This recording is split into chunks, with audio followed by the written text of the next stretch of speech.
Hey everyone, Dev with Crime Hive, and in this true crime video, we're talking about 15 things learned from the Chief John Walker interview in regard to the Orrin and Orson West case. Now, some of these things are going to definitely give us some better insight in some of the speculation that's been going on, and we definitely want facts. We don't want speculation. We want facts in this case.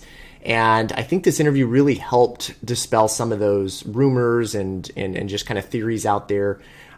We still have a lot of questions. There's still a lot of questions in this case, but this video I think helps, and I'm going to play small snippets of it, and we'll talk about each one as we go through.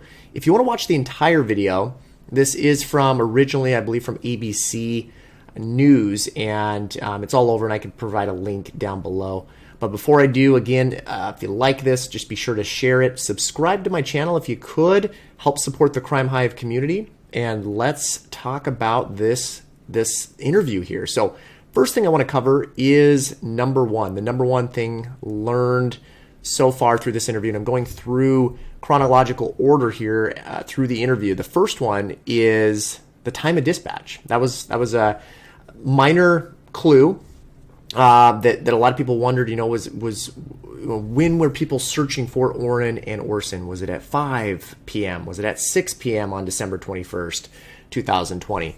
Well, the chief goes on to say that the time of dispatch was at 17:43 hours, which is 5:43 p.m. Now, the parents apparently had waited about 15 to 20 minutes before calling 911. So that gives us a more concrete timetable as to when the call came in and when police arrived, which police arrived within 6-7 minutes according to the interview here, shortly after the dispatch. So we're looking at before 6 p.m. and I'll play that quick clip here. Okay, here we go. I'm going to play that here for you. What time exactly did police get a call for service? The call got dispatched at 17:43, which would be 5:43 p.m. in the evening. Okay. On Monday, the 21st of December. So you're saying that's when it was dispatched? When did the call come in just a few minutes prior to dispatch? Yeah, it only took minutes once the call came in to dispatch the call out, and we were on scene within 6 minutes. Okay, number two. The question was in relation to the search warrant, the probable cause that's needed for the search warrant that police got to be able to search in the home, in the backyard, and all that. Well, the chief answered that and said the primary reason was because there were kids involved, and it gave them the right to search for protection, okay, for protection and to determine if there was no foul play involved. So he didn't go on to say anything of a specific criminal nature, which, it would be very interesting to see the exact reason for a probable cause statement. That can give us a lot of insight into a case. But he went on to say that it was more for just the protection and to really to determine where the children are. And so they were able to get the probable cause needed for that search warrant, and that was the reason. So I'm going to play that clip as well. Here we go. There needs to be probable cause for a search warrant to be granted by a judge. Mm-hmm. What was that probable cause to go in there with a search warrant? Well, particularly when small kids are involved, we have the right to go in and search. So just for the protection of the kids, to make sure that there's no foul play or the kids aren't somewhere inside the house.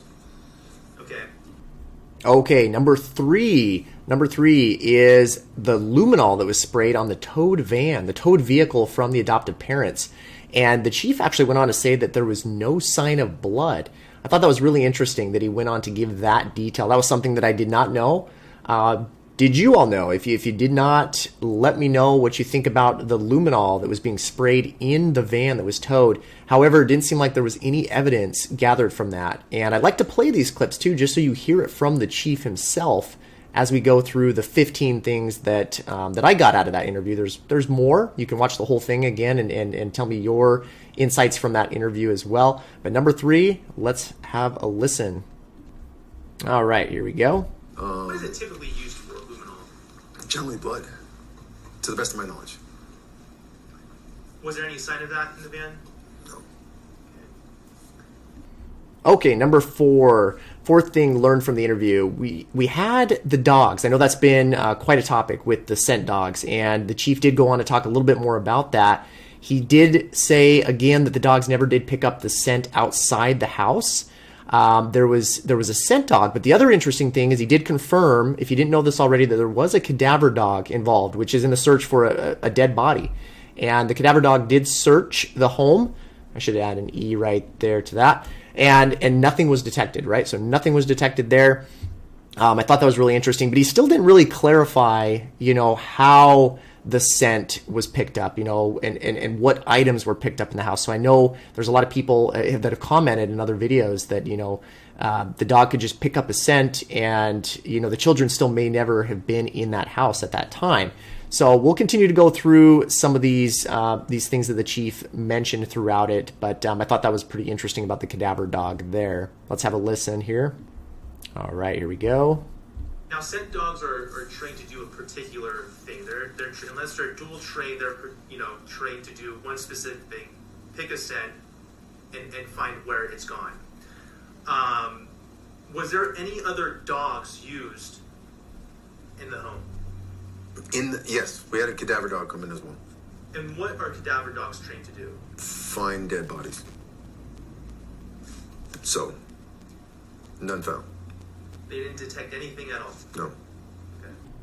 Okay, the fifth thing learned in the investigation here, we learned that officers searched the house at least 4 times since the first day. That's a lot of times for police to go in and search. We still kind of want to know, what are they looking for in each of these searches. We do know that a lot of electronics were seized from the adoptive parents. A lot of electronic items, household items, but they've been there at least 4 times since that first day. So you'll hear him say that as well. All right, here we go. And there are at least 4 times that I know of. And what items were collected during... Okay, number 6 was a big one here. We talked about the backyard quite a bit with the piles of dirt and what that was all about. The chief did confirm that their attention to the backyard came because of piles of dirt, and then they in turn dug those piles of dirt up to make sure that the children weren't buried there. Apparently, the entire backyard was excavated by the FBI forensic team. And so they did have a lot of attention to that, but that's specifically why they were there in that area. That's what led to the attention of the backyard from what I understand in that. So let's have a listen on that here. You mentioned particular attention to the backyard in our previous conversations. Mm-hmm. What kind of work has been done in the backyard? That backyard has been completely excavated by an FBI forensic team. We found some piles of dirt back there. So just to be sure, we actually dug them up. Sure of what? Sure that there wasn't anything in the backyard that, could lead us to the kids. Okay. Number 7 clarified some things as well. We knew that there were no sightings of the boys once they went missing at the California City home. We'd heard a lot that neighbors had not seen any sign of the children. Well, what the chief has said is since that point, when no neighbors had said anything about seeing the children ever there, apparently some neighbors had come forward saying that there was knowledge that children stayed in the house, but there was no positive ID on Orrin or Orson. And then he went on to say that there was no positive ID on any specific child. So it seems there was evidence that children were there, but none of these neighbors, which he wouldn't mention, or he's very careful with the information, obviously, that he wants to give out in this interview. But it doesn't seem that any specific child was identified through that. So that was pretty important. I know a lot of people have been wondering about the neighbors and the last sighting of these children, which there's going to be some other pieces in this interview that I'll point out in relation to that as well that I think is pretty interesting. So let's have a listen to that. There was no sighting of the boys ever since they were there in September. Originally, the neighbors we did contact said that they had no knowledge there were kids in the house, but since then we have had neighbors come forward and say that they did have knowledge that there were children staying in the house. So neighbors had knowledge there was children in the home, but there was never a positive ID of Orrin or Orson, right? No. Or any of the kids for that matter. So none of the kids have ever been positively ID'd, but there has been neighbors that told you, hey, we were aware that there were children in the home. That is correct statement. Okay. now I've asked you this before, but where was the last positive ID, hence the last time Orrin and Orson were seen? Okay, I played that a little bit longer because he was talking about the last sighting of the children.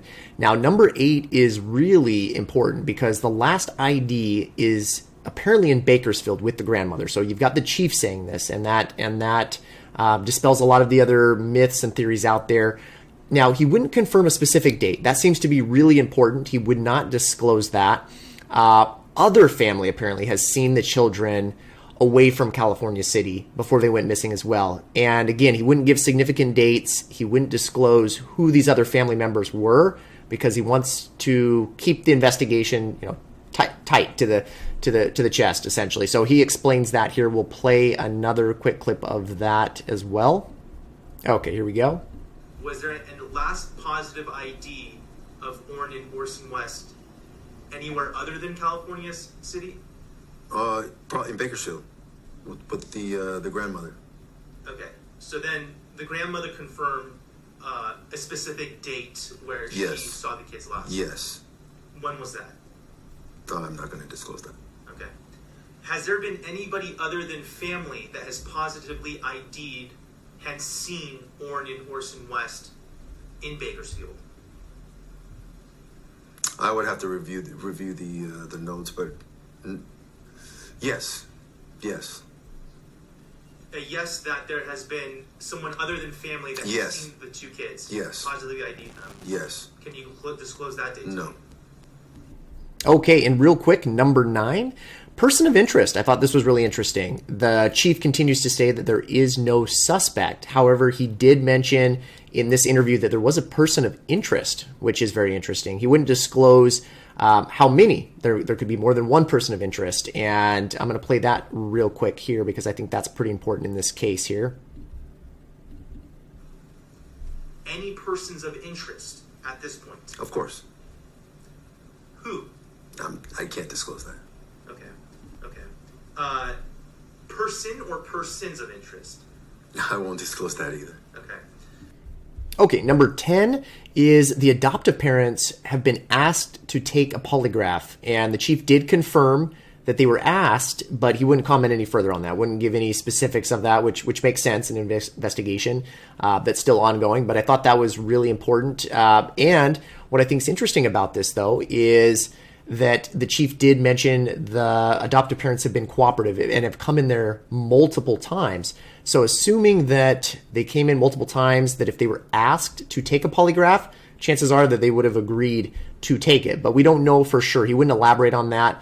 If there's attorneys involved, they could have went against the adoptive parents taking the polygraph for various reasons, since, for one, they're not admissible in court. There's a lot to the whole polygraph aspect of it.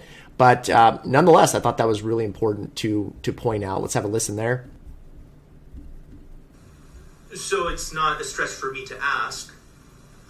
Did you guys ask the parents to take a lie detector test? I'm not going to disclose that. Not asking if they denied it, just asking if it was... Yes, we did. Yes, we did. Yes, you guys asked the parents. Yes, we did. Okay, number 11 of 15, you guys. This one was interesting because I know there's been a lot of talk about the other 4 children. Were they in the home in California City at the time? Well, the chief again confirms here that the other 4 children were in Bakersfield with the grandmother for possibly a holiday visit, he went on to mention. That's really important.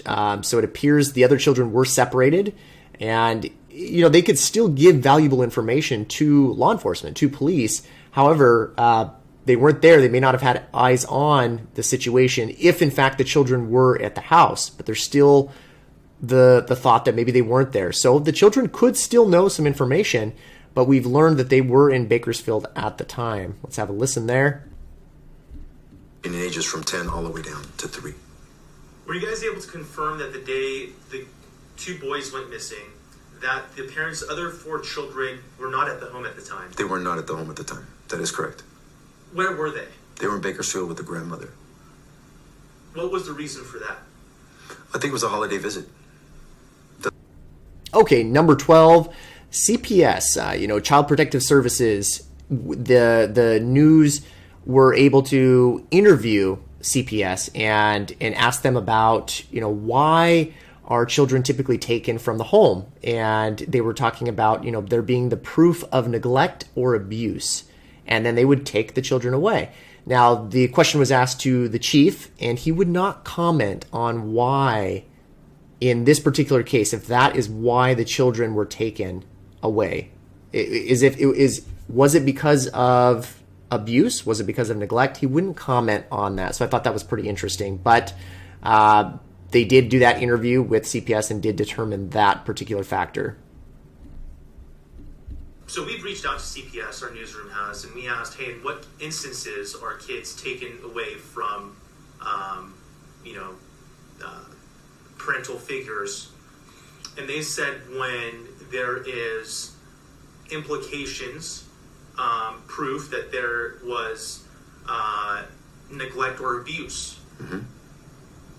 In your guys' investigation, was there any proof of that or suspicion of that with the parents' other children? Oh, I'm not going to comment on that. Okay, number 13. The chief would not comment on the surveillance footage that was found in the area. We know that there was surveillance footage, and he wouldn't comment on whether, in some of that footage, was there an indication that there were 6 children that were seen around that house, or 4 seen on that video or those videos. And he wouldn't comment on that either. But I thought that was interesting because that is something that a lot of that information has been floating around online with the video of not being able to see 6 children, only being able to point out 4. He wouldn't specifically comment on that. So you're not able to comment whether only certain amount of kids were seen in the parents' adoptive home from the surveillance footage in the area. No, I'm not going to comment on that. Okay. You're not able to say whether there was a total of 6 or a total of 4 in all the days you guys have seen? No, because then once again, it's going to cause speculation. Okay. Now, number 14 was, the chief did again mention that he does believe that there was foul play in this case, but he does believe that the children are still potentially alive. He does not believe that they are dead. He's actually still hopeful they are alive. And that's a good thing. But he did not speculate on anything else if there was any information that led police to believe that the children were possibly deceased. So I thought that was pretty interesting as well. I want to be hopeful these kids are alive. Of course. But has your investigation led you to believe that you say foul play is involved? I believe so, but that doesn't mean they're dead. Okay. Doesn't mean they're dead at all. I'm just saying my portion of the investigation at this point, how did those kids get out of that backyard? It's a big backyard. It's well fenced in. The timeline. Okay, and the 15th reason here I learned from the interview. And before we get into this last one, if you've stuck with me this far, consider subscribing to my channel again. And this is Dev with Crime Hive. Let's get into the last thing that I noted here, and that was about Silver Saddle Ranch being the last big search for the children at the time. I'm sure they're continuing to search. We know that the investigation is continuing every day. A lot of resources put toward it. But that was interesting to me, hearing Silver Saddle Ranch and just kind of doing a general search of that area from the approximate location of the home to Silver Saddle Ranch and Club. It's a pretty big area, a lot of square miles. They searched it in about 4 hours, and it's about a 21-minute drive. So I haven't heard much information on this. I'm curious if anybody out there that's been following it pretty closely knows why Silver Saddle Ranch may be significant. And if you could comment below, definitely let the community know. But let's hear the chief on this one as well here. Okay, here we go. Silver Saddle Ranch. Mm-hmm. That was the last search that authorities were involved in, correct? In Cal City, yes. Okay. Where else have authorities searched? I know I asked you this before, but in case Multiple locations. We've searched. Well, we had the community come out. We searched almost a 5 square miles around the desert adjacent to their home. All right, everyone. that is it. Those are the 15 things that I have learned from the chief interview. Let me know your thoughts on this case. Again, we're still hoping that the children are alive. We're still hopeful, as the chief is. If you guys have any new information about the case, absolutely let police know in California City. And your thoughts, comment below. Let's keep the community going. And I will be back here in another video. This is Dev with Crime Hive. You all take care. Thanks.